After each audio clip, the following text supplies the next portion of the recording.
আলহামদুলিল্লাহ রবিল আলমিন ওলাকিবাতুল মুত্তাকিন সালাতু ওয়াসসালামু আলা হাবিবিল করিম ওয়া আলা আলিহি ওয়া আসহাবিহি আজমাইন। সুপ্রিয় দর্শক শ্রোতা, আসসালামু আলাইকুম ওয়া রাহমাতুল্লাহি ওয়া বারাকাতুহু। আশা করি সকলে ভালো আছেন, সুস্থ আছেন। যে যেখানে আছেন আমাদের অনুষ্ঠান দেখছেন, আপনাদেরকে আন্তরিক শুভেচ্ছা জানাচ্ছি। আজকে আপনাদের সামনে হাজির হয়েছি একজন বিশ্বখ্যাত আশিক রাসূল এবং ইনার কবিতা নিয়ে সংক্ষিপ্ত কিছু বলবার জন্য।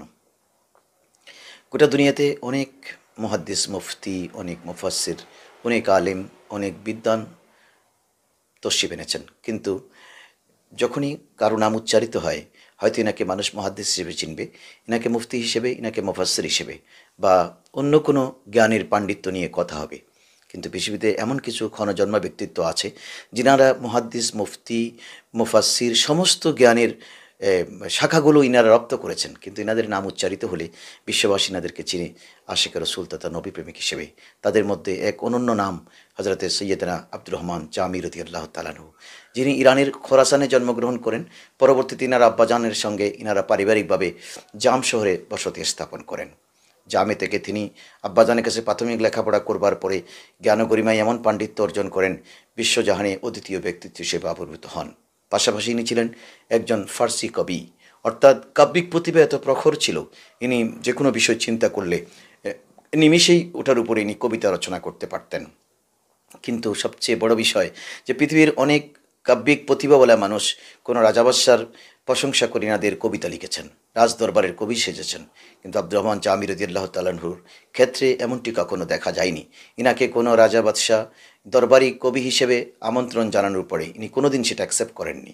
ইনি বলেছেন, আমার প্রতিভা আমি কোনো পৃথিবীর রাজা বাদশাহ সম্পর্কে লিখবার জন্য আমি আল্লাহ তাআলা আমাকে প্রতিভা দেয়নি, বরঞ্চ আমার এই প্রতিভা যদি লিখতে হয়, কোনো গানে কবিতা লিখতে হয়, কোনো শান লিখতে হয়, একজনের লিখব যিনি গোটা বিশ্বজাহানের কাণ্ডারি নবী রহমতুল্লাহ আলমিন হুজুর মুহাম্মদুর রাসূলুল্লাহ সাল্লাল্লাহু আলাইহি ওয়াসাল্লাম। এজন্য প্রিয় আকার দরবারে শান ও মান নিয়ে অনেক অনেক কবিতা তিনি লিখে গোটা বিশ্বের আশিক রাসূলদের খোরাক জুগিয়েছেন। সর্বশেষ জীবনের একেবারে অন্তিম পর্যায়ে এসে ইনি চিন্তা করলেন যে আমি তো অনেক কবিতা লিখেছি, কবিতাগুলো আমার দেশে বসে বসে আমি মদিনাওয়ালাকে নিবেদন করেছি, এবার এমন কিছু কবিতা লিখব যেগুলো আমি আমার দেশে কোনো মানুষের কাছে আমি উন্মুক্ত করব না, কোনো কবিতার আসরে পড়ে শোনাবো না, বরঞ্চ আমার সঙ্গে করে সেটা আমি সুদূর মদিনাতুল মুনাওয়ারায় নিয়ে যাব এবং নবী করিম রউফ রহিম সররে কায়নাতের রোজায়াত হারকে সামনে নিয়ে হুজুরের রুয়ে আনোয়ার চেহারা মুবারক দেখে দেখে আমি কবিতাগুলো আমার রসুলের কদমে নিবেদন করব। দেখেন একজন আশিক রসুল, যে আমরা কবিতা লিখি জাতীয় কবি হবার জন্য, আমরা কবিতা লিখি পুরস্কারে ভূষিত হবার জন্য, আমরা কবিতা লিখি নিজে মানুষকে কবি বলবার জন্য। ইনি বলছেন আমি আমার এই কবিতাগুলো আমি কোথাও কোনো রাজদরবারে উপস্থাপন করব না, মানুষের সামনে আমি আমার কবিতা আবৃত করব না, বরঞ্চ আমি এই কবিতা পড়ে শোনাবো স্বয়ং ওই নবী পাককে, যিনি মদিনাতুল মুনাওয়ারায় শুয়ে আছেন, যার চরণে যার শানে এই মহান কবিতা নিবেদিত। সুপ্রিয় দর্শক শ্রোতা, এখানে একটি বিষয় আমাদের কাছে আলোচিত, সেটা হচ্ছেন আব্দুর রহমান জামি রাদিয়াল্লাহু তাআলা আনহুর ঈমান ও এতেকাদ ছিল যে আমার নবী হচ্ছেন হায়াতুন নবী। কারণ এজন্য হায়াতুন নবীর রোজা পাকে এসে তিনি হায়াতুন নবীকে কবিতা আরজ করবেন। এটা কিন্তু রসুলুল্লাহর বিশাল শরীফের অনেক বছর পরে, শত শত বৎসর পরে। কিন্তু এই যে আকিদা, বিশ্বাস, এটাই হচ্ছে আহলে সুন্নাহ ওয়াল জামাতের আকিদা, আমাদের আকিদা। এই জন্য তিনি মদিনা শরীফে রওনা হয়ে গেলেন। মদিনার রাস্তা ধরে সুদূর জাম শহর, ইরানের জাম শহর থেকে তৈয়ারি নিয়ে তিনি কবিতা সঙ্গে নিয়ে 32টি পংক্তি কবিতার এই কবিতাগুলো শোনাবার জন্য তিনি 32টি পংক্তি লিখেছেন। এই 32টি পংক্তি নিয়ে তিনি মদিনার পানে ছুটলেন। এদিকে নূর নবী রহমতে আলম সররে কায়নাতের খবর হয়ে গেছে যে ইনার বিশ্ববিখ্যাত একজন আশিক সে জাম শহর থেকে মদিনার পথে রওনা হয়েছেন। কারণ পৃথিবীর কোনো আশিক নবীজির চোখের অন্তরালে নন। এজন্য নবীজির উপর যারা যেখানে দরুদ পড়েন, ফেরেশতারা গিয়ে এটা নবীর দরবারে পৌঁছায়া দেন। ইনার নাম, ইনার বাবার নাম ঠিকানা সুদ্ধা রসুলের কাছে মদিনার জমিনে পেশ করেন। দেখেন আমার রসুলের সাথে ইমানদারের আশেকিনদের কি মহান ইমানি সম্পর্ক। এজন্য সরকারে দু আলমের আশেক জাম শহর থেকে রওনা দিয়েছেন, এদিকে আমার নবী সেটা বেখবর নন। নবীজি পূর্ণাঙ্গভাবে অবগত আছেন যে আমার একজন আশেক মদিনার পানে রওনা দিয়েছেন। ইনি মদিনার গভর্নরকে স্বপ্নে দেখালেন যে এরকম চেহারা সম্বলিত, এরকম ইনার দাড়ি, এরকম সুরত সিরত। দেখেন নবীজির আশিক কীরকম, নবী কিন্তু মদিনার জমিন থেকে জানেন। আব্দুর রহমান জামির তসবির কীরকম হবে, ইনার দাড়ি মোবারক কীরকম, ইনি দেখতে লম্বা কি বেঠে, ইনার শরীরের গঠন কীরকম, সব কিছু কিন্তু গভর্নরকে স্বপ্নে বলে দিলেন এবং বললেন ওই লোকটি মদিনার বাউন্ডারির চতুর্দিকে তুমি পাহারা বসিয়ে দাও, এই সুরতের কোনো মানুষ এসে যেন রোজাভাকে প্রবেশ করতে না পারে। তখন গভর্নর ইনার সৈনিকদেরকে অ্যালার্ট করে দিলেন, পাহারাদারদের অ্যালার্ট করে দিলেন। তখন কিন্তু মদিনাতুল মুনাব্বারাতে গেটের ব্যবস্থা ছিল, চতুর্দিকে বাউন্ডারি ছিল, বহিঃশত্রুর আক্রমণ থেকে মদিনা নগরীকে রক্ষা করবার জন্য তখন চতুর্দিকে মহাপ্রাচীর নির্মিত ছিল। শুধুমাত্র নির্দিষ্ট কিছু গেট এবং ফটক দিয়েই মসজিদ নবী শরীফ সরকারের দরবারে প্রবেশ করতে পারতেন। সেক্ষেত্রে গভর্নর চতুর্দিকে পাহারা বসিয়ে দিলেন এবং আব্দুর রহমান জামির সুরত সিরত সম্পর্কে বললেন। যখন ইনি মদিনার প্রান্তরে আসলেন তখন প্রতিটি গেইটে ইনি প্রবেশ করতে চাওয়ার পরে ইনাকে দারোয়ানরা আটকিয়ে দিলেন, বললেন কোনো অবস্থাতেই আপনি ভিতরে প্রবেশ করতে পারবেন না, গভর্নরের পক্ষ থেকে নিষেধাজ্ঞা আছে। তখন আব্দুর রহমান জামি রাদিয়াল্লাহু তাআলা আনহু বেকুল মনে অত্যন্ত কষ্ট নিয়ে গেইটের পাশেই তিনি রাত্রিবেলায় ক্লান্ত পরিশ্রান্ত হয়ে কোথায় জাম শহর, কোথায় মদিনাতুল মুনাব্বারা সুদূর পথ হেঁটে এসেছেন, ইনার গাঁটটি গোট্টা রেখে উনি ক্লান্ত শরীর নিয়ে শুয়ে পড়লেন। বললেন আমি কী অপরাধ করেছি, বিশ্বের সর্বস্তরের মানুষ রোজাধারে প্রবেশ করতে পারবে আর আমি নবীর জন্য নিবেদিত, নবীর গোলামের জন্য শুধু মানা, আমি কুকুর কি অপরাধ করেছি। যখনই এই নিবেদন করতে করতে যখন তিনি চক্ষু বন্ধ করলেন, কিছুটা নিদ্রার ভাব আসলো, তখনই আকায়ে মুস্তাফা সরওয়ারে কায়নাত নবী মুকাররম সাল্লাল্লাহু আলাইহি ওয়াসাল্লাম খাবে আব্দুর রহমান জামিকে দেখা দিলেন। বললেন জামি, তুমি খুব বেশি কষ্ট পেয়েছো তোমাকে মদিনায় প্রবেশ করতে নিষেধ করবার কারণে।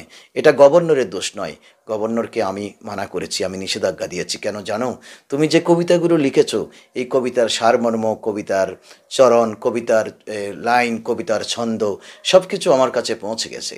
তুমি যখন রোজাধারের সামনে কবিতাগুলো পাঠ করতে শুরু করবা, আমি রসুল আর রোজাধারে থাকতে পারবো না, উঠে গিয়ে তোমাকে জড়িয়ে ধরতে হবে। এজন্য এটা আল্লাহর দস্তুরের খেলাফ হবে, বিশ্ববাসী আমাকে দেখে ফেলবে। তাই তুমি আশেককে আমি থামাতে বলেছি যে আল্লাহর দস্তুরের যেন খেলাফ না হয়। তুমি পেরেশান হইও না, তুমি এখন চলে যাও, বরঞ্চ তোমার কবিতা আমি পর্যন্ত পৌঁছে গেছে, আমি আব্দুর রহমান জামিকে কবুল করেছি, তোমার কবিতা আমার দরবারে কবুল হয়েছে। এই আব্দুর রহমান জামি 32টি পংক্তি যা লিখেছিলেন তার মধ্যে দুটো পংক্তি আমি আপনাদেরকে এখন শোনাবো। তার মধ্যে প্রথম কলিটি ছিলেন যে মাহজুরি বারা মদজা নে আলম তারাহামিয়া রসুল আল্লাহ তারাহাম। কি সুন্দর করে বললেন, কি করুণ কণ্ঠে, কি বিনয়ের কণ্ঠে, কি আদব সহকারে বললেন যে মাহজুরি বারা মদজা নে আলম, হুজুর আপনার বিরহে পৃথিবীর প্রতিটি কণা অনুকণা আজ শোকাহত। পৃথিবীর সমস্ত সৃষ্টি জাহানের কণা অনুকণা, প্রতিটি ধুলাবালি আপনার বিরহে, আপনি যে পর্দা করেছেন পৃথিবীতে নাই, এটার বিরহে গোটা বিশ্বজাহান আজকে কেঁদে মরছে, গোটা পৃথিবীর জমিন আজকে আপনার বিরহে কাঁদছে। আর তারাহাম ইয়া রসুল আল্লাহ তারাহাম, হুজুর আমি গুনেগার সুদূর জাম শহর থেকে এসেছি, আমি পাপি তাপিকে কি আপনি একটু রহম করবেন না, একটু দয়ার নজর আমার দিকে কি দেবেন না। অর্থাৎ সরাসরি রসুলের কাছে প্রথম পংক্তিতেই বললেন হুজুর আমি দয়ার ভিখারি, আপনার একটি নজর চাই, আপনি একটি নজর আমার দিকে যদি করেন আমি আব্দুর রহমান জামির গোটা জিন্দগি কামিয়াব হয়ে যাবে। দ্বিতীয় পংক্তিটি লিখতেছেন এইভাবে, না আখির রহমাতুল্লিল আলামিনী যে মাহরুমা চেরা গাফিল নশিনী। বলছেন হুজুর আপনি কি রহমতুল্লিল আলামিন নন? আহা কি সুন্দর করে বলতেছেন। আল্লাহ বলতেছেন ওমা আরসালনাকা ইল্লা রাহমাতাল লিল আলামিন, হুজুর আপনি বিশ্বজাহানের জন্য রহমতের মহান দারিয়া, রহমতের সাগর, আপনাকে আল্লাহ রহমত করে পাঠিয়েছেন। আর আব্দুর রহমান জামি বলতেছেন আল্লাহর ভাষায় আল্লাহ যেভাবে বলেছেন আপনি কি রহমতের মহাসমুদ্র নন? সুতরাং আপনি রহমতের মহাসমুদ্র হয়ে গোলাম থেকে কিভাবে গাফেল থাকবেন? আমি গোলামের দিকে কেন নজর করবেন না?